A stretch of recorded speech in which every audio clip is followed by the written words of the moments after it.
بنی اسرائیل متعلق میں خبر شروع کړې وه چې هغې په دنیا کې کومې خباثتونه ښکاره کړي دي او د پیغمبرانو سره کوم ظلمونه کړي دي او رب العالمین د هغې سزا وله دنیا کې ورکړې ده د هغې مې یو درته بیان کړی و نن هم درته یو څو خبرې د دوی متعلق کوم قرآن شریف کې رب العالمین فرمایي وی موږ د بني اسرائیلو په حق کې دا فیصله کړې ده او دا فیصله م ورته ورولې ده په دې دوی پوه کړي دي د خپل کتاب په ذریعه چې لتفسدن فی الارض مرتين چې تاسو به غټ غټ رواني چې کوئ په ځمکه کې نو ابه تاسو دوه ځله کوئ واړه واړه رواني خو به کوئ واړه واړه نقصانات او بغاوتونه او فسادونه خو به م ډېري خو کوم چې غټ غټ هغه فسادونه دي چې په هغې الله تاسو له مضبوط او سنګینه سزا به درکوي ابه دوی لتفسدن فی الارض مرتين ولتعلن علوا كبيرا دو فساد بکوي او لتعلن علوا كبيرا تاسو به سرکشي او بغاوت کوي او خطرناک بغاوت او سرکشي بکوي د الله او د رسول په حق کې زمارونو د دوی سرکشي د هر پیغمبر سره تیری شوي دي یوازې زمونږ د نبی علیه السلام سره نه بني اسرائیل دا اوس چې یهود ورته وایي هر پیغمبر سره سرکشي تیره جمعه د موسی علیه السلام متعلق مې درته ویلو چې په هغې څومره خطرناک الزامونه لګولي د موسی علیه السلام د تره زوی دی قارون یې نوم دی حضرت ابن عباس رضی الله عنه فرمایي تفسیر قرطبي لیکلی دی چې حضرت ابن عباس رضی الله عنه فرمایي چې دی د موسی علیه السلام سکه د تره زوی دا قارون یوه دویم دی د تورات حافظه مو تورات ورته یادو او دریم د تورات عالم مو علم د تورات مو سره دی قارون سره او کما او یا کسان چې حضرت موسی علیه السلام د الله د ملاقات لپاره غوره کړي چې کوه تور ته ځو چې ستاسو الله سره ملاقات وشي هغې او یو کې دیم شامل و هغې او یو کسانو سره الله خبرې م وکړې دا خبرې م راغلي دي حافظ د تورات هغې او یو کسو کې منتخب د حضرت موسی علیه السلام سکه د تره زوی او هغې کوه تور کې د الله خبرې مو سره شوي دي خو منافق و مال یې ډېر زیات و دومره مال یې چې تفسیر روح المانی کې یو لوی عالم دی عطا ابن ابي رباح هغه وی د یوسف علیه السلام یو خزانه و چې هغه په ځمکه کې خښه کړې و هغه دله په لاس راغلی و ډېر زیات مالدار و قرآن حکیم کې الله تعالی فرمایي دومره مال و مونږ دومره مال ورکړی و چې د هغه مال چابیانې چې دي ما ان مفاتحه لتنوء بالعصبة اولي القوه چې یو لویه ډله چې هغه به د مضبوط طاقت خاوندان و چابیانې به هغوی ګرځولې نو تاسو اندازه ولګوئ چې چابیانې دومره دي چې یو کس یې نشي ګرځولی دوی نشي ګرځولی درې نشي ګرځولی یو لویه ډله هغه چابیانې ګرځوي او چې کومه ډله هغه چابیانې ګرځوي نو هغه هم د ښه مضبوط طاقت خاوندان دي نو چې جرندې به څونه وي او جرندې بیا چې څومره به وي نو اندازه ولګوئ چې یو جرنده به یو کوټې ته او یو محل ته والي کېدله چې هغه محلونه او کوټې به څومره وي او په هغې کې به مال او دولت څومره و ډېر مالدار و په لاره چې به روانو اعلا قیمتي جامې به یې چولې وې قیمتي او اعلا قسم لباس به و د ریخمو او په عجیبه انداز به روانو نوکران به ترې مخکې رستو نو خلک به ورته پس خېدل یا لیتنا اوتی مثل ما اوتی قارون افسوس چې داسې مال زمونږ هم وي لکه د دې قارون چیپ دی نیکانو خلکو به وې مه پس خېږې ورته دا د دنیا مال او دولت دی قارون په غرور کې اچولی دی مال او دولت دی مال او دولت د قارون ته ګورې پام کوئ چې ونه پس خېږې حضرت موسی علیه السلام ورته نصیحت شروع کړ پې ګوره دا مال الله درکړی دی یو وخت به دنه الله والي او په تش کفن کې په سپینه جامه کې به ګورې الله لځې دا چې څومره دولت در سره دی دا د نه ټول په دنیا کې پاتې دی په دې دولت نشه مه کوه په دې غرور مه کوه یو سپین کفن کې به د دنیا نه ځې او صرف دوه څادرې به ځان سره وړې بل شی وړې نه شي دا مال الله درکړی دی د موسی علیه السلام مخکې خو به یې غږ نه کو خو خلکو ته به یې څه وې الله راکړی دی دا ما په دې مټو ګټلی دی قرآن شریف کې الله فرمایي ما ګټلی دی اوس هم بعضې خلک چې ورته الله رسول ور مخکې کې نشه پې دونه غاوری او دونه غالب وي چې هغه وایي نه مړه دا ما ګټلی دی دا ما محنت کړی دی اے د محنت بچیا دا لاس چا در کړی دي، دا عقل او دماغ چا در کړی دي، دا روغ وجود او دا ښکلې سترګې چا در کړي دي، او دا خشته وجود او دا بچي چا در کړي د خدای نه ویریږه. کې راونی وي قسم دې که د ټوپک خلاص کي، کې راونی وي قسم دې که د بچي خلاص کي، کې راونی وي قسم دې که خاندان دې خلاص کي، نو دا خلک به ورته لګیا او نصیحت به کوه، ده به دا ما په خپلو مټو ګټلی دی، دا ما ګټلی دی، او کبر به کو، غرور به کو، ځان پسې به خپې راښکلې، ځان پسې به څپلی راښکلې، او مسلمان یې د نظر نه څه نه راته. وی راشه یاره داسې کومه، دا موسی علیه السلام خو لګیا دی ما ته نصیحت کوي، او ما بدنامۍ په خلکو چې دی صدقه او خیرات نه کوي. ودرېږه چې دی یو پوټۍ لګوندې رچه کړ، نو یو ښځې له پیسې ورکړه، او هغه یې دې ته جوړه کړه چې موسی علیه السلام کله تقریر کوي او تقریر له پاسي، نو ته به پې الزام ولګې. نو چې په پیغمبر الزام ولګېد خو برباد شو. چې کوم سړی نیکي خلکو له دعوت ورکوي او په هغه دې د بدو الزام ولګو، خو تباه کړه. د هغه خبره خو بیا څوک نه مني، بیا خلک وایي ښه کیسه ویسه. چې کوم سړی بل له دعوت ورکوي، داعي دی، اب خپله جامه پاکه ساتي، جامه کې چې لږ خیرنوالم دی، نو خلک به بیا اعتماد نه کوي، خلک وایي مړه ویسه ته کیسه دا چې څه دا ټول ګپ شپ کې او دروغ وی. نو موسی علیه السلام یې رچکاو، نو دې ښځې ولمسولو پیسې وله ورکړې. نو موسی علیه السلام یو ځل بني اسرائیلو کې ولاړ دی او تقریر کوي. دا ښځه پاڅېده، بیا کېناسته، بیا پاڅېده، بیا کېناسته، بیا پاڅېده، بیا کېناسته. بس حضرت موسی علیه السلام پیش شو. چا پکې اواز هم ورکړه شیطانانو، سله پاسې وایه که نه څه وی چې دا خبره وکړي. الله اوس هغه خوله بندوله او د موسی علیه السلام روب پرې راته. بس چې خبره یې د خولې نه شروع کړه، موسی علیه السلام ورته ویې ښه چپ صبر وکړه. لاړ او 2 رکعته نفل وکړه حضرت موسی علیه السلام، الله ته توجه ورکړه. او چې 2 رکعته نفل یې وکړل او بیا راغی دې مجلس ته او د الله نه سوال وکړه، وایي پروردګاره که زه په حق یم اوس زما مدد وکړي. چې ودرېد هغه ښځې ته یې ویې ای ښځې پاسه ودرېږه ودرېده، وایي ستا دې په هغه ذات قسمي چې د اسمانونه یې پیدا کړي دي او د ځمکې پیدا کړي دي او موت یې پیدا کړي یو، وایه رښتیا خبره کوه. بس ښځه پره پیدا شوه چې د الله نوم یې واورېد او بیا د الله د اسمانونو او ځمکو پره پیدا شوه. وایي صاحب رښتیا ووایه؟ وایي او. وایي قارون پیسې را کړي دي چې په الزام په موسی علیه السلام ولګوه، دی به بدنام شي،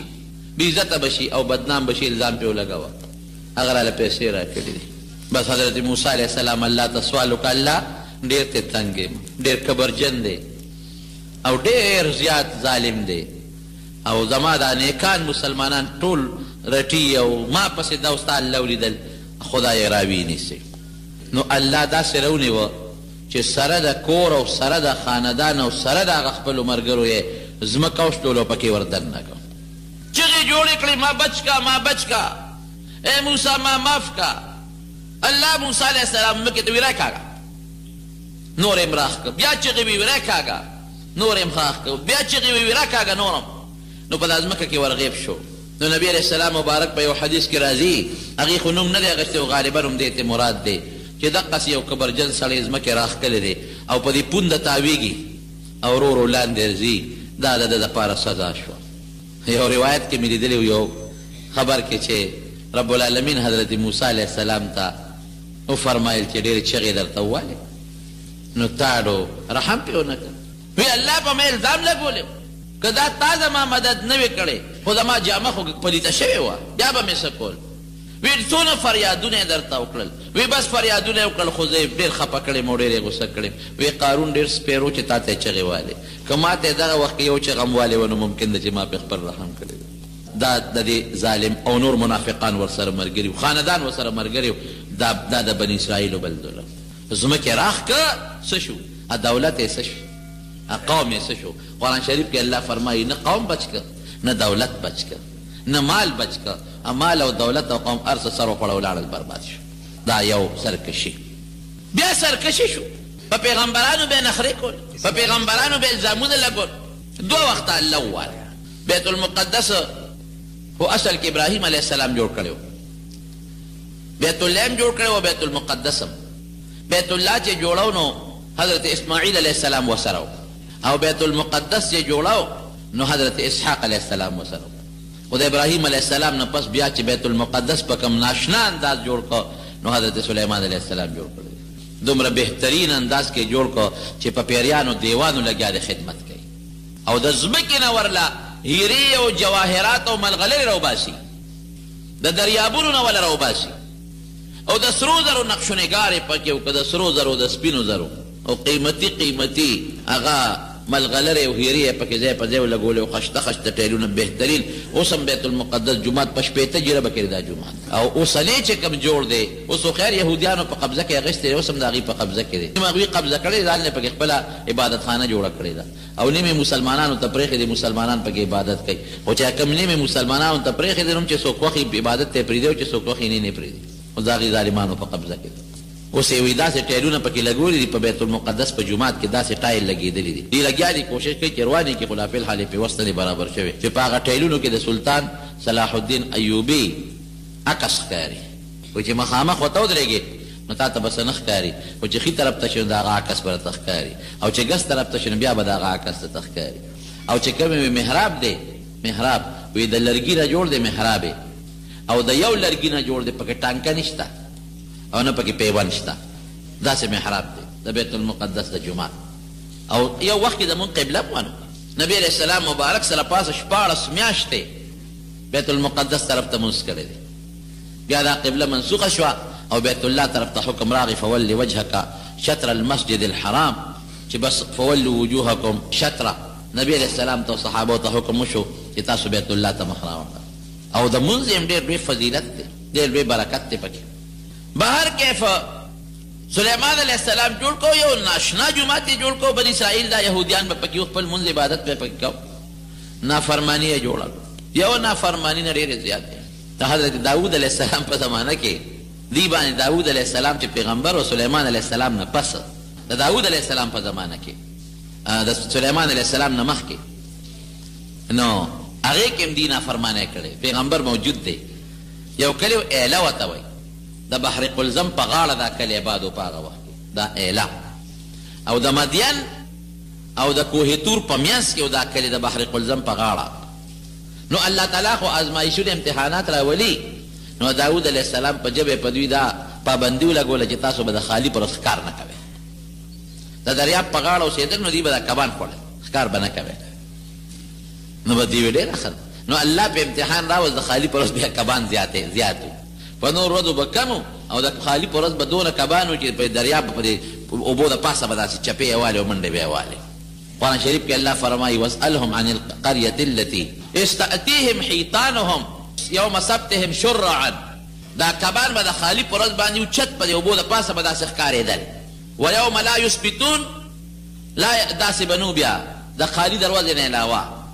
نو پابندي پرې ولګوله چې کبانو ښکار به نه کوي، خالي پر ورځ الله ډېر کړ. نو دوی به څه چل کو، دا مختلفې ډلې شوې، چا داسې چل به وکړو ډنډونه به یې جوړ کړل، نو د خالي په ورځ باندې به یې هغه ورخ وویسته، نو کبان خو به ډېرو ډنډونو ته به رالل، نو چې رابلل نو کبان خو به ترې بیا تلل، نو دوی به ورپسې ورخ بند کړه، نو د اتوار په ورځ به یې راوویستل. هلکه دا ښکار د خالي نه وایي مونږ خو د اتوار په ورځ دا د کبان راوباسو، د خالي خو یې نه راوباسو. چا به دا چل وکړو چې غټ غټ جالونه به یې راوړل، نو د خالي په ورځ به یې په کبانو ور واچول، نو کبان به پکې ګیر شو، نو د اتوار په ورځ به یې جالونه راوښکل، په هغه ورځ به یې نه راوښکل. دا هیلې به یې جوړول. یو سړي رشوت ته چا نه اخیستی نو ما هلکه دا رشوت دې واخیسته، دا ګناه ده، دا مه کوه. نبي علیه السلام فرمایي الراشي والمرتشي کلاهما فی النار، رشوت ورکوونکی اخیستونکي دواړه به اور کې پراته دي، سودي به پکې. دا رشوت دې ولې واخیست؟ وایي نه وایي ما خو ته رشوت نه دی اخیستی، خو دا خو یې پخپله راکړه. وایي صدقه یې راکړه. مې صدقه په تا کېږي؟ دا خو دونه غټ موټر دی چې د 15 لاکو موټر کې ګرځي او د 50 لاکو بنګله کې اوسېږي، نو صدقه په تا کېږي. موږ جومات ته صدقه نه وړو، تاله درکوي.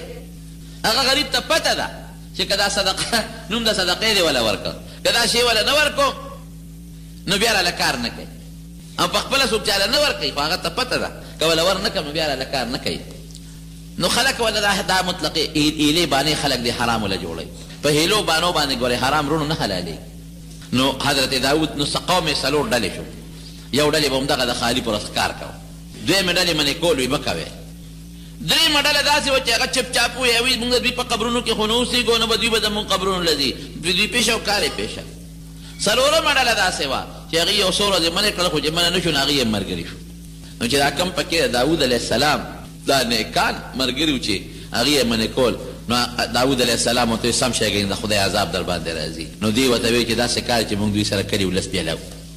دې 3 واړو ډلو سره چې دا څوک ښکار کوي دوی سره او چې دا څوک وایي چې مونږ خو نه کوو دوی یې کوي او دوی نه منع کوي د ګناه نه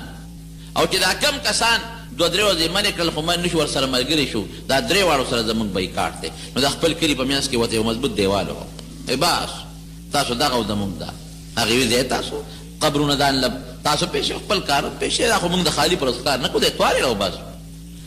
قرآن شریف کې الله تعالی فرمایي داود علیه السلام خیر یې ورته وکړه زما خبره نه منې خدای م هلاک کړه نو دا چې کوم نیکان خلک و دیوال نه پورې غاړه دی چې سار را پاسېدل نو د هغې طرف نه شور نه راته هلکه نن خو شور نشته څه چل دی چې د دیوال نه سرونه ورتاکل ویې کتل نو هغې کې چې کوم ځوانانو د هغې نه خدای بیزوګان جوړ کړي او چې کوم بوډاګانو نو خدای پاک د خنزیران جوړ کړي شکلونه یې د بیزوګانو د خنزیرانو او نور پوهېدل عقلونو شعور یې و ځکه سترګو باندې جړل او اوښکې پرې روانې وې شعور یې خپلو خو بیزوګان خنزیران ته جوړ شو 3 ورځې جمدي و 3 ورځې پورې خدای پاک جمدي وساتل او 3 ورځې پس خدای پاک ټول مردار کړل یو څو سزا ولا خدای ورکوله او په هغې به هم نه پوهېدل حضرت زکریا علیه السلام سره څونه ظلم کړی سره یې حیران شي سپینګیري او پیغمبر د الله پیغمبر او سپینګیري پیغمبر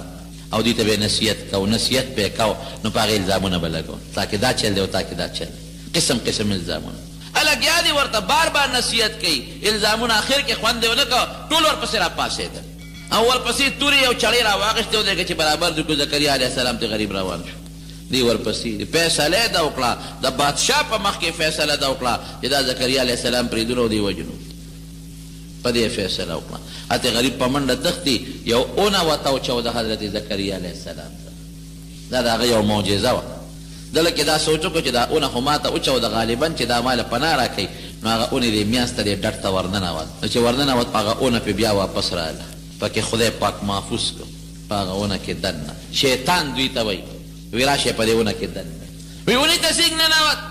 وی نه ډډه وډه ده او دته په میانځ لیدلې ده او پکې ورننوتی دی وی نه دا موږ نه منو سورې پکې نشته او سینګ ورننوت نو را دنه څه پلس کې بار پاتې شوي وی دی وګوره دی نښې وی ښه داسې چل ورسره کوو په دا اونه کې دننه وجنو نو اونې اره کړه حضرت زکریا علیه السلام یې په هغې کې شهید دومره ظالمان خلک دومره ظلمونه اوس څومره دا ظالمان په دې مسلمانانو ظلمونه کوي او د امریکې په ډاډ یې کوي ګورې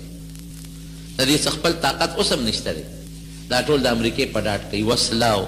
ایټم بمونه او میزایل دا ټول ول امریکا ورکوي او په دغه ځای کې بدماشان کینولي دي چې شابه دا عرب ټول تنګ کې او عجیبه دا ده چې اقوام متحده خو نن د امریکې په لاس هغې وایي چې اسرائیلو ته اجازت دی هم د میزایل اجازت دی هم د ایټم بم اجازت دی هم د توپ او د ټینک اجازت دی او چې نور کوم مسلمانان د فلسطین نو هغې ته د دې وسلې اجازت نشته تاسو سره به وسله نه دا څومره ظلم دی چې یو خوا دی یو کس ورته وتړه سپي ته او بس پې دی پې ور پرېښوده او بیا وایي چې هغه کم تړلی دی هغه غریب لاس پرېښودی او هغه ځان بچ کوي نو هغه ظالم دی او سپی ظالم نه شو دا فلسطینیان وایي دا دهشتګرد دي چې څوک په ټوپکو پې غزارونه کوي او په جزونو پې بمباری کوي او په توپو او په میزایلو یې وله کورونه روان کړل او دروازې روازې په سوونو تې وجنې نو هغه ظالم دهشتګرد نه شو او چې هغه کم غریبانان خپل ځان بچ کوي او د خپل ځان دفاع کوي دا دهشتګرد شو نه پوهېږو په دې منطق خدای د امریکا او د هغه د ملګري په خپل قهر تباه او برباد د مسلمانانو په سرونو هر ځای کې اور بل کړ ظالمان نو بهر کیف هغه خبره مې دې پورې کوله چې زکریا علیه السلام غریب په دغه شهید حضرت یحیی علیه السلام یحیی علیه السلام یې په کومه طریقه شهید کړ یو بادشاه هیرودیس د هغه رویره وه هغه رویرې ښکلې وه نو دې بادشاه خپله رویرې سره به ګناه کوله او اخره کې پې نکاح وتړله حضرت عیسی علیه السلام په دغه زمانه کې هغه ورته وي حضرت یحیی علیه السلام وی دا خو ګناه ده ګناه به نه کوې هغه وی نه دا ګناه نه ده دا د ما خپله رویره ده چې بل چاله یې ورکوم بس ماله مناسبه ده او حضرت یحیی علیه السلام اعلان وکړ په ټول قوم کې کلي کې چې دا بادشاه ظلم کوي دا ګناه کوي رویرې سره نکاح نه کېږي رویره خو د لور په اولاد په ځای ده او دا ناروا دي دا ګناه ده دا ګناه دا ګناه ده او د دې جینۍ مور هم په دې رضا وه چې زما دا لور د خپل تره سره یي د هغه بادشاه دی د مونږ هم پکې مزې وي یو ځل دې مور دې لور ته وویې وایي چې ته دې تره له وردې نن ځان ښه ډولې کا ډول سینګار وکړه جینۍ ډولې هم وه او شراب وله ورکړه او چې کله یې دا تره د بادشاه د شرابو په نشه کې شي نو ورته ووایه چې زه به هله تا سره ګناه کوم چې دا یحیی علیه السلام حلال کړي او دا مشورې وله خلقو هم ورکړې چې دې د مخې نه خوا کې بیا به مزادي دا خو دی وایي چې دا ګناه ده چې دی مړ شي بس بیا چې کومه ګناه خوښوي هغه به کوئ. اوس هم خلک داسې کوي چې د نیکان نه کوي د مخې نه یې خوا که بس بیا چې څه خوښوي بیا به کوي. جینۍ چې ډول سینګار خپل وکړه ورله او په شراب یې پیوس کړ وایي ناله به ما له ګوتې راوړی چې یحیی علیه السلام سر الله ول راوړي او به دې مړ که چاړو قصه خلاصه شي. دا خو دی وایي ګناه ده او ګناه ده او ګناه ده او جنت ته او دوزخ ته او آخرت ته او خلق هم وایي صاحب ټیک راته وایي. پولیس والی ورپسې ورولېږل چې ورویلېږل حضرت یحیی علیه السلام د خدای پیغمبر هغه یې راوپرځو الالېږه سر یې ترې پرېږده. زموږ حضرت شیخ صاحب به فرمایل وایي چې لاړم د فلسطین علاقې ته بیت المقدس سره خوا کې یو غر و په هغې کې یو غار و بند و او په هغې د پاسه یو تخته لګېدلې وه او په هغه تخته د پاسه یې لیکلي چې هذا رأس یحیی ابن زکریا علیه السلام چې دلته کې د یحیی د زکریا علیه السلام د زوی د یحیی سر پروت دی. چې حلال یې که نو وینه ترې روانه شوه نو وینه کوم ځای وچېدله روانه د وینه بیږي بیږي بیږي. نو پروردګار د بل علاقې یو مسلمان بادشاه و خبر شو چې د هیرودیس بادشاه ظالم خدا چل وکړ هغه پې حمله وکړه حالانکې کمزور په طاقت په ده حمله وکړه بس خدای والا برې ورکړه. هغه هیرودیس بادشاه د هغه غرویره د هغه د خاندان هغه چې څومره خلک وو هغه ټول مردار کړل او دومره لوی فساد یې پکې وکړه. فساد خو نه یو جهاد یې وکړه چې هغه خلک چې د یحیی علیه السلام په مرګ کې شریک وو او یا زره کسان یې په یو ورځ مردار کړل چې او یا زره کسان یې مړ کړل. د یحیی علیه السلام د سر وینه خاموش شو خوټ کېدل یې بند شو. وخت په وخت دې ظالمانو ظلمونه کړي بهر کیف نو بیت المقدس سلیمان علیه السلام جوړ کړی چې دوی دا ظلمونه کول دا وخت په وخت زیاتې ظلمونه یې کول. نو یو بادشاه بخت نصر هغه د عراق د بابل د علاقې مشر او مجوسي و د اور عبادت یې کو هغه پې حمله وکړه په دې بني اسرائیل. حضرت حذیفه رضی الله عنه فرمایي دا د هغه حدیث دی وایي ما د نبي علیه السلام نه تپوس وکړ چې قرآن شریف کې الله تعالی فرمایي چې دوی به دوه فساده کوي او زه به ورله د هغې سزا ورکوم نو دا کم دي؟ نو دا وایي نبي علیه السلام راته دا قصه وکړه. نو هغه بخت نصر د بابل بادشاه مجوسي بادشاه پې حمله وکړه نو چې راغی نو بیت المقدس یې ټوټې ټوټې کړ. د سلیمان علیه السلام د لاس بیت المقدس چې پیریانو دیوانو پکې په کلونو خدمت کړی دی او دونه په مینه یې جوړ کړی چې سلیمان علیه السلام کله جوړو د مرګ ټیم یې پوره شو فرشته والا راغله وایي ستا ټیم پوره دی وایي دا خو که زه مړ شوم نو دا بیت المقدس خو نیمګړی پاتې کېږي دا پیریانو دیوانو نه خدمت به څوک کوي. که دې ته پته ولګوي چې سلیمان علیه السلام مړ دی بیا خو دې دا خدمت نه کوي. وایي موږ د هغې بندوبست الله وایي موږ کړی دی ته دا مهرباني وکړه چې ته په دا ځای کې د اعتکاف نیت وکړه ورننه وځه او دې خلکو ته ووایه چې بس ما پسې به څوک هم دې کوټې ته نه راځي زما د رزق بندوبست به الله کوي او په دې کرسۍ باندې کښېنه او بس دې ته ګوره مخامخ دې به کار کوي. موږ به دنه سو باسو نو هغه کونټۍ دې زنې ته ولګول او دغسې ناست دی په هغه خلوت خانه کې او مرګ فرشته راله سیت یې وویسته او پیریان لګیا دي خپل خدمت کوي. راځي هغه کوټه کې سوړه کې ګوري هغې ته وایي هلکه سلیمان علیه السلام خو په عبادت ته بس ناست دی او زنې ته یې مساړمه کړې ده او عبادت کوي ګورې لګیا دي ډبل خدمتونه کېږي هغې خو یې جمدی دی پته ورته نه ده لګېدلې هلکه راونه وه ډېره مو ته وګوره سوړه کې بیا ګور نه مقصې په عبادت ته او زنې ته یې کونټۍ اړمه کړې ده. شپږ میاشتې پس وینو لاندې نه کونټۍ وواله نو سلیمان علیه السلام را پرېوته پیریانو ته پته ولګېده خو نو هغې پکې مړه کړل د بني اسرائیلو او ښځې ترې بوتلې او ماشومان یې ترې بوتلل او بوډاګان یې مله مړه کړل او چې خدمت له بوتلل غلامان یې کړل او صاحب هغه چې څومره هیرې جواهرات و لالونه و په هغه جومات کې سره زرو سپین زرو هغه یې ترېنه یوړل. نو معرف القرآن کې مفتی شفیع صاحب رحمت الله علیه لیکلي دي حیران بشي هغه زمانه کې خو دا ټرکونه او سوزکي او موټرې نه وې د دې خرو د اوښانو پریړو کې به یې سامان وړو د اوښانو د اسونو پریړو کې به یې وړو نو هغه قیمتي سامان د بیت المقدس سپین جواهرات دی په 1,00,000 ریړو کې یې وړو دومره سامان دی ترې غونډ یوړه عراق بابل ته او دا یې ځان سره بوتل نو ښځې وینځې کړې او ماشومانو باندې به یې خدمت کو او چې کوم بوډاګانو هغه یې ترې مړه کړل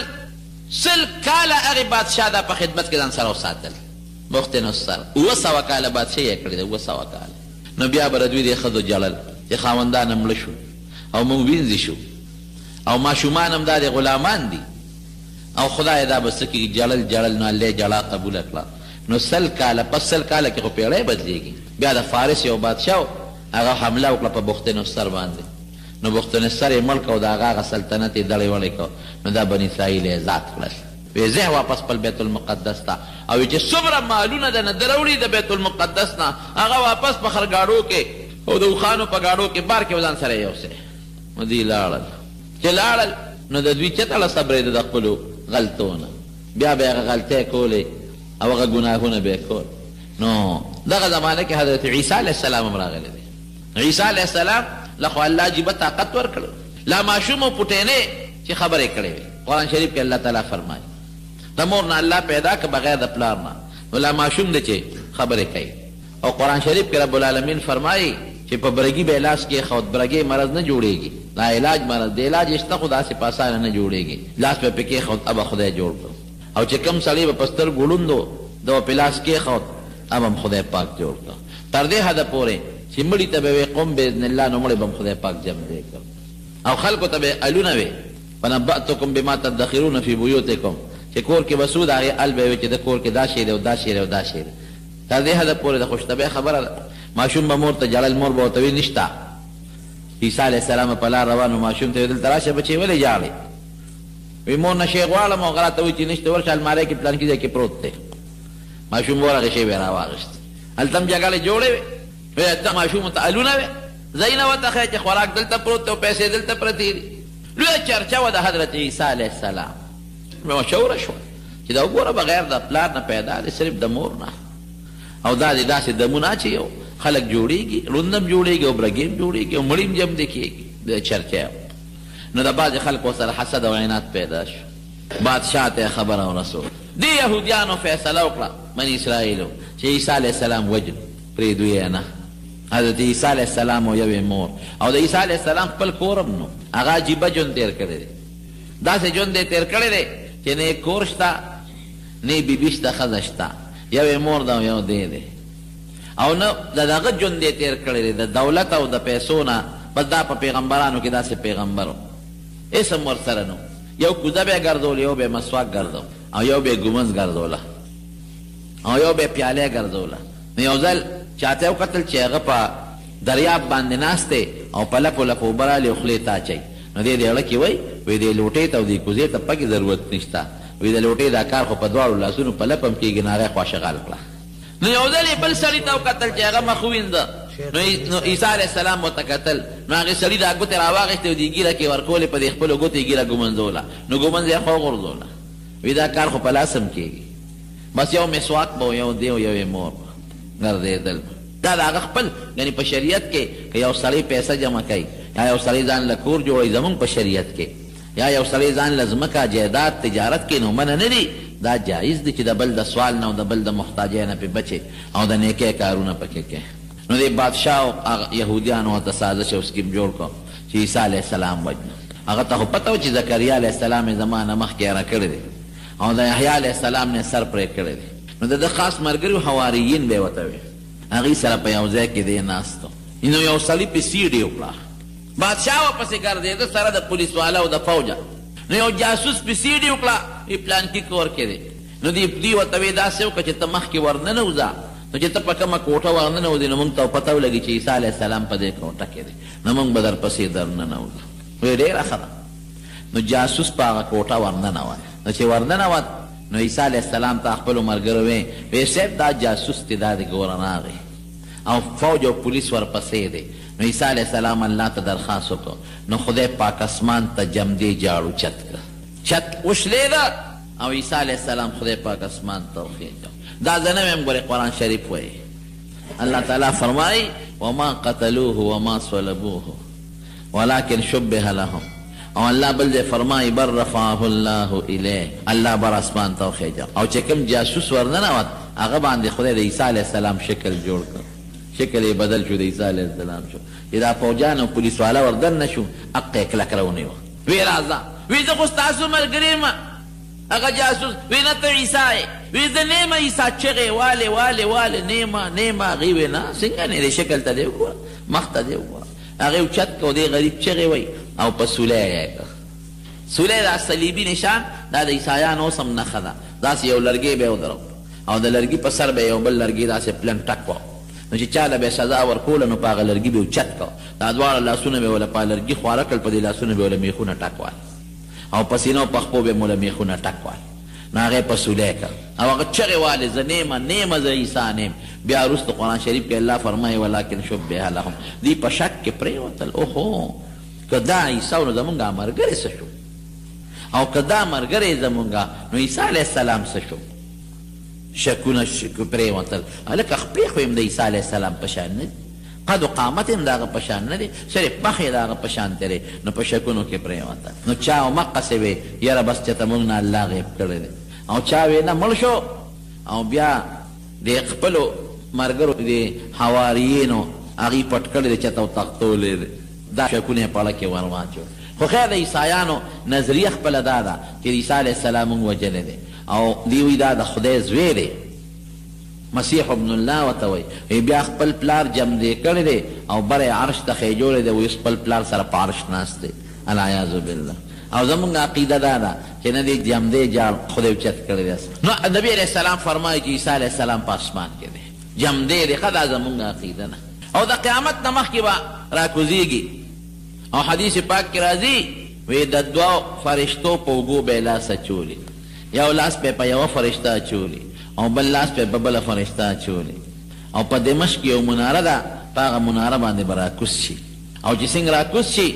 نو زمونږ د پیغمبر علیه السلام په شریعت به لګی دی به خپل عمل کوي ګوره د نبي علیه السلام په شریعت او واده به هم کوي د نبي علیه السلام په امت کې او عمل به په قرآن باندې کوي او نبی علیه السلام فرمایي چې دی راکوزیږي نو بادشاه به ګوره ستاسو خپلې حضرت مهدی علیه السلام دا به یو نیک سړی وي دی به بادشاهي د هغه په بادشاهۍ کې به راکوزیږي او دجال سره به مقابله کوي دجال به وجني او بیا به بادشاهي کوي د عدل او د انصاف او فیصله به زمونږ په شریعت کوي نو چې بیا وفات شي نو د نبي علیه السلام کومه کوټه مبارکه کې چې حضور پاک مبارک دفن دی او حضرت ابوبکر او حضرت عمر رضی الله عنهما ورسره دفن دي هغې کې د یو قبر دی خالی دی هغې کې به دفن کېږي نو دا د یهودیانو بل ساده شو ظلم نو چې دا ظلمونه یې کول نو بیا پې خدای پاک د روم یو بادشاه و هرقل اپې خدای مسلط کړ نو هغه راغې حملې پې وکړه په دې یهودیانو بني اسرائیلو نو دی اریز مریز کړل په سوونو زرګونه یې پکې مړه کړل او بیا خپل غلامان کړل او ښځې یې ورله وینځې کړلې نورونو دا خبره مې دې پورې کوله چې دا شرپسند خلک تېر شوی دی خدای پکې ډېر زیات پیغمبران په زرګونو پیغمبران الله په دوی کې رالیږلي او داسې به نه وه زمونږ نبي علیه السلام مبارک خو د ټولو خلکو ته یو شان پیغمبر و تر قیامته پورې چې څومره دي ابه هر یو قوم ته خپل خپل پیغمبر یو قوم ته یو پیغمبر بل قوم ته بل پیغمبر بل قوم ته بل پیغمبر بل ته بل لیکن په هغې کې به هم نخرې کولې پیغمبران به یې وجل او دا او د پیغمبرانو خاص ملګري به یې وجل او الله به وله سزاګانې ورکولې کله پې تندرونه را خلاص کړي دي او کله په زلزلو تباه کړي دي او کله په ځمکه وردننه کړي دي دا د عبرت واقعي حضور پاک مبارک او په قرآن شریف کې رب العالمین ذکر کړي زموږ ستاسو د عبرت لپاره او بار بار بني اسرائیلو ته هم وایي چې تاسو مشرانو ظلمونه کړي دي باس اوس توبه وباسئ مسلمانان شئ او موږ ته هم وایي چې د هغوی د نخرو په شان نخرې مه کوئ د هغوی د کبرونو په شان کبر مه کوئ او د هغوی د ګناهونو په شان ګناهونه مه کوئ او پیغمبران خو نشته خو د پیغمبرانو خلیفګان او نایبان شته چې هغه عالمان دي پیغمبر چې کوم کار کوه هغه نن سبا پیغمبر دین رسه امت ته او خلکو ته یې منځونه خول او خلکو ته یې د نیکۍ دعوتونه ورکول او د خلکو یې د ګناه نه نفرت پیدا کو او د دین خبرې ورته بیانولې دا نن سبا عالمان کوي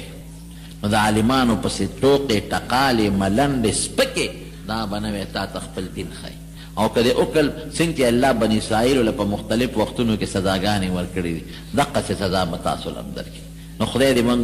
د هغې د هغه نقش قدم د هغه سپیرو د هغې د هغه سپیرو توبونو نه په امن و امان کې وساتي او الله دې د دنیا او د آخر خیر او برکت نصیب کړي او خدای دې د دنیا او د آخر د شرونو نه په حفاظت کې وساتي دا د اخلاص نه دعا وکړئ د باران دپاره باران خو ډېر ښه دی ډېر ښکلی باران دی د رحم ځکه دې ورځو کې دغه ته هم ضرورت دی غنمو ته هم ضرورت دی فصلونو ته هم ضرورت دی سوکړه ده او خصوصا د غرونو علاقو کې چې کم دشتې دي نو هغې ته د باران ضرورت دی خو دا دعا کوي چې خدای پاک د رحم باران کړي او خدای پاک هم د قهر او د غضب د باران نه وساتي بیمارانو ته دعا کوي چې څومره مریضان دي خدای ټول له شفا ورکوي او چې څوک قرضداران دي قرضونه اخلاص کوي چې څوک په پریشانو کې مبتلا الله پریشانۍ والا په خیر او په خوشحاله بدله کړي اخر وخت کې پخړي دا کلمه نصیب کړي چې لا اله الا الله محمد رسول الله پاسه جنازې ته ودرېږي څنګه ده. نو که پیزار پاکي که نه صفا پاک پیزاري نو داسې هم پکې جنازه کېږي. څپلی یا بوټ پاکي لاندې پکې پلیتي نه نجاست پکې نه ګندګي پکې نه نو داسې پکې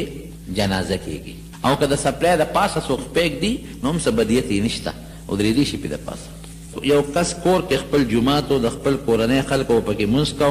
اوس هغه کور منځ کې هغه کوټه راغله هغه کوټه دوی خپل استعمال کې راوستی شي که نه دوی بل ځای کې جومات جوړ کړی هم دی لوډسپیکر امام وغیره هم پکې دی چې دا خپل کور کې کم جومات جوړ کړی دی. جومات دوه قسمه یو دی چې هسې پکې مونځ کوي د ضرورت دپاره دا جومات نی لکه خپل کور کې یا خپل بیټک کې جمع کوي یا د مونځ پکې کوي دې ته جومات نه ویل کېږي دا عارضي د مانځه ځای وي. نو دا روانولی شي په دې کې بل کار هم کولی شي. یو دی چې وقف کړي وي جومات ته چې دا موږ جومات ته وقف که او دې کې به صرف مونځ کېږي او نور به پکې څه نه کېږي نو هغه د جومات نه بغیر بیا په بل استعمال نشي راوستلی. یو صحابي دی حضرت حذیفه رضی الله عنه د یو بادشاه دربار ته حاضر شو. ډېر لوی نوابان او لوی خلک پکې ناست دي دې ډوډۍ خوري. نوړی دې په ځمکه پرېوته چې نوړی دې په ځمکه پرېوته د دین مسله دا ده چې د نوړی په ځمکه پرېوځي نو راویله نو چې کم ځای خاورو سره جنګېدلی دی خاورې ته لرې که باقي وخوره قبر باندې کې یو داسې نوړی پاکېږي نه په خاورو کې داسې لید پلید شي چې د هغې نه خاوره نه لرې کېږي نو خیر دی که هغه یو غاړې ته وغورځي. خو که نه داسې یو شی وي چې هغه په ځمکه پرېوته او هغه خاوري ځای ته لر کولی شي داسې لر که باقي وخوره نو نوړی ته په ځمکه پرېوته نو ځای یې راوچته کړه هغه خاورین ځای ته لرې که باقي خولې ته واچول. یو ملګري ورته وایي صاحب دا دې څو کړل ولې وي دا خلک به در پورې خاندي چې د ډوډۍ د ځمکې نه راوچته کړه او خولې ته یې واچوله او ورته څه وایي اترک سنة رسول الله صلی الله علیه وسلم لهؤلاء الجهال وی دې جاهلانو دپاره د خپل پیغمبر سنت پرېږدم ما د خپل ښکلي پیغمبر نه اورېدلی دی. حضور پاک فرمایي چې دا ډوډۍ په ځمکه پرېوځي نو چې کومه خاوره ګردو سره لګېدلې دی هغه ته وغورځوه باقي خولې ته واچوه. دا د صحابه کرامو د پیغمبر علیه السلام په طریقه عمل. خدای ګواه دی سړی وګوري صحابو ته حیران شي. زنانه به کلاو مخبار ګرځېدی د حجاب او د پردې آیتونه نه نازل چې کله اعلان وشو قرن فی بیوتکن ولا تبرجن تبرج الجاهلیة الاولى چې ښځې به کور کینې او د جاهلیت د زمانې ډول سنګار سره به بال نه ګرځي فورا ښځې کور کې کېناستې. مجال شته چې بیا خو دې څوک لوس مخ او کلاو مخ د کور نه بهر راوتي. عایشه صدیقه فرمایي موږ به مانځله جومات ته تلو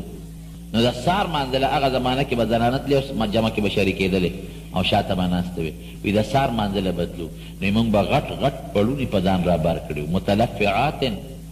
موږ داسې ښځې نسان موږ به مانځله تلو متلفعات بمروتهن او په غټو بورقو څادرونو کې هم ځان راغوښتي او چې مونځ به خلاص شو راتلو به نو موږ به داسې څادرونه په سر کړو چې ما یعرفن احد چې دا ښځې به چا به نه پېژندلې چې دا څوک ته او څوک نه ده.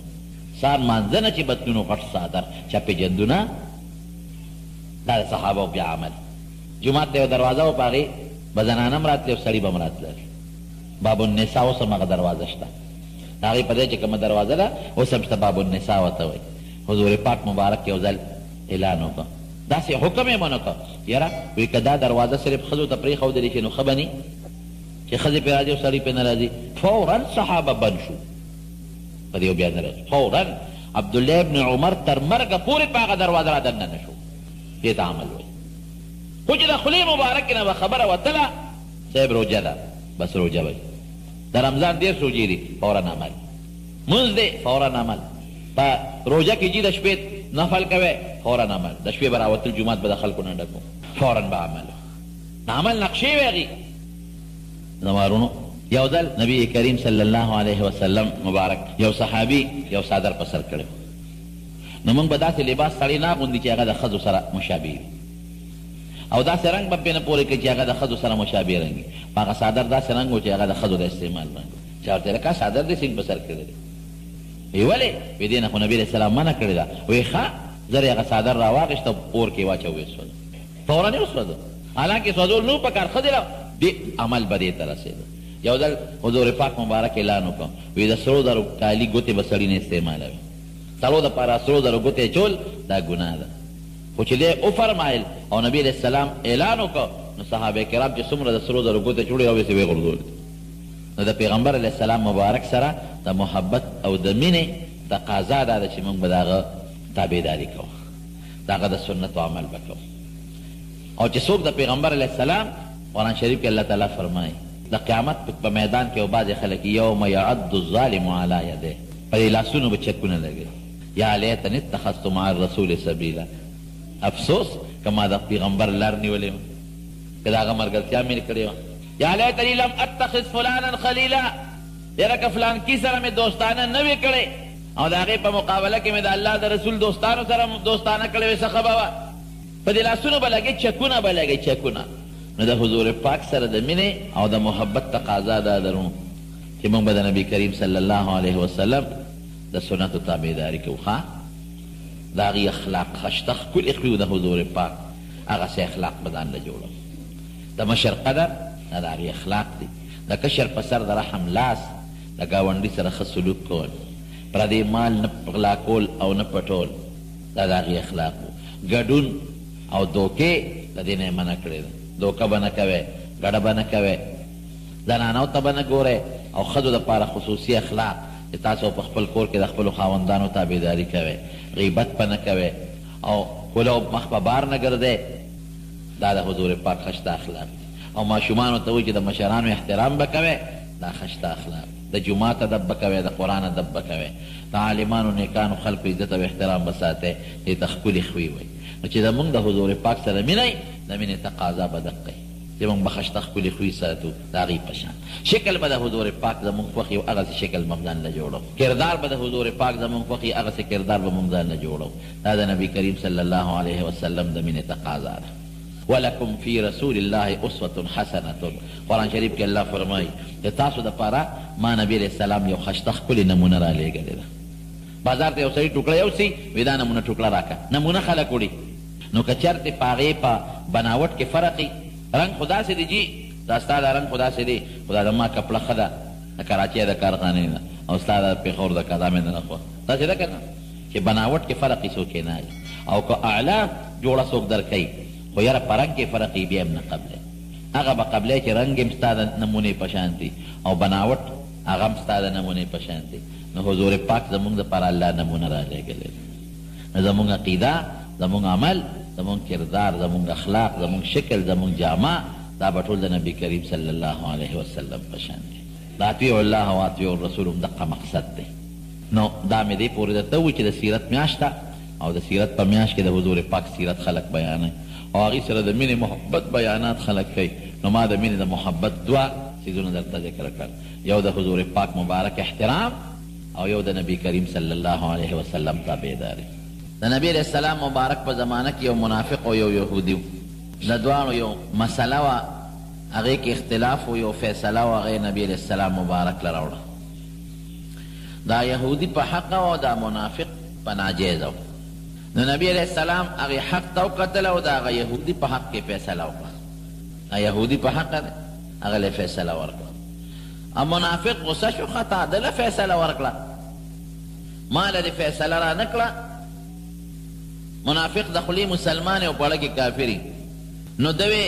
یهودي ته وایي راځه دا فیصله مې نه ده خوښه هلکه دا خو ستاسو پیغمبر وکړه هغه خو په ظاهر کې ګمان کو چې دا مسلمان دی وی نه دا فیصله مې نه ده خوښه راځه په حضرت عمر دا فیصله کو مطلب یې دا و چې حضرت عمر به زما ظاهري مسلمانۍ ته وګوري نو زما په حق کې به فیصلې وکړي زما مرسته به وکړي چې لاړل حضرت عمر فاروق رضی الله عنه له وی منافق ورته وی دا یهودي دی او زه مسلمان یم موږ راغلي یو په تا یو فیصله کوو زما ورته فیصله وکړه وی ډېره ښه ده یهودي ورته وی صاحب وی زما ورته په منځ کې اوس نبي علیه السلام فیصله وکړه خو د هغه ونه منله تا لی راوستم ټیک ته ته راله وکړه حضرت عمر وی ډېره ښه ده زه به درته وکړم ورېږې کور ته ځم راوځم کور ته لاړ توره باندې برجي وواله او سپی کړه او چې بار راووت اوچته یې کړه او منافق نه سر ووخویت یې وغورځو وی چې څوک د حضور پاک د فیصلې نه پس ماله فیصله راوړي د هغه به دقسې فیصله کوم چې دا دله مې وکړه اوس دې زوړ قندار ته ورسوم د هغه منافق رشته داران لاړل نبي علیه السلام ته استغاثه وکړه درخواست وکړه صاحب عمر زمونږ سړی وجلی حضور پاک حضرت عمر فاروق راغوښت وی ولې دې عمره وجه زورنه به دې ورکړې وه او خبرې به دې ورته کړې وې د شریعت په مسله به دې پوه کړی نو تا په توره سر دې و مړ دې که دا دې څه وکړل اور تسوی صاحب وی ډېر مې ښه کړي د خدای او د رسول د فیصلې نه ستاسو د فیصلې نه پس چې ما له څوک هم فیصله راوړي دقسې به ورسره کوم. زما ضمیر دا برداشت نشي کولی چې یو سړی دې په ته ایمان راوړي او بیا دې ستا فیصله نه مني. یو سړی دې تا پیغمبر مني او تا ته د انصافدار نه وایي. د پیغمبر علیه السلام فیصلې خو د انصاف دي. نو چې تا ته یو سړی په تا فیصله نه کوي خو ته ورته انصافدار نه ښکارې نو دا څنګه مسلمان دی؟ دا د هم دقه څټ وه. دې کې جبریل علیه السلام قرآن شریف کې آیت راوړه. دا آیت نازل شو فلا وربک لا یؤمنون. هرگز داسې نه کېږي څنګه چې دا منافقین وایي زما دې ستا په رب قسمي. الله وایي زما دې ستا په رب قسمي لا یؤمنون حتی یحکموک فیما شجر بینهم. چې د دې خلقو منځ کې اختلاف راشي او پتا فیصله وکړي اله به مسلمانی. او چې د دې په منځ کې اختلاف راشي او پتا فیصله نه کوي او یا ستا د فیصلې نه پس په زړه کې چونو چې راکوي چې دا پیغمبر خو د انصاف فیصله نه کوي نو دا سړی مسلمان نه دی، دا کافر دی. د عمر مقصد دا دی چې د عمر څه کړي دي؟ سوچه کار یې کړی. زما ورونو د پیغمبر خبره به منو. رسول الله مبارک دا هغه خبره د الله خبره. وما ينطق عن الهوى ان هو الا وحی یوحى. دی په شرعي امورو کې د ځانه خبرې نه کوي. دی چې څه خبره کوي دا د الله له طرف نه کوي. د الله خبره به موږ منو. نو د حضور پاک سره چې دې منئ د هغه تابعداري به کوئ. اطیعوا الله و اطیعوا الرسول. یو ځل نه بار بار الله وایي چې د الله تابعداري وکړئ او د الله د پیغمبر تابعداري وکړئ. مینه دې ته وایي.